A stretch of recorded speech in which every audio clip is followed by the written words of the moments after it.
Big breaking news, 40 দিনে 60 খানা local train বাতিল করল পূর্ব রেল।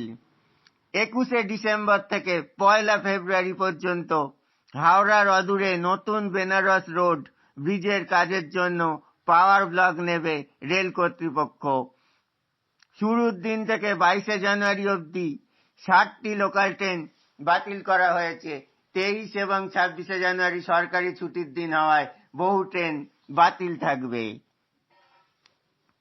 জানা গেছে আপ ও ডাউনে 30টি ব্যান্ডেল লোকাল বাতিল করা হয়েছে। আপ ও ডাউনে 22টি শেওড়াফুলি লোকাল বাতিল করা হয়েছে। 4টি করে 8টি বেলুর মঠ ও শ্রীরামপুর লোকাল বাতিল করা হয়েছে। 23শে ডিসেম্বর থেকে 28শে ফেব্রুয়ারি 03051 মেন বর্ধমান লোকাল কড হয়ে চলবে। ডাউন কুম্ভ এক্সপ্রেস, উপাসনা এক্সপ্রেস, জনসাধারণ express, Darbhanga express, Mokama express, Azimganj passenger, Gaya express, Raxaul express সহ বিভিন্ন ট্রেন বেশ কিছুক্ষণ কিছু স্টেশনে দাঁড় করিয়ে নিয়ন্ত্রণ করা হবে। ফলে যাত্রীদের ভোগান্তি বাড়বে।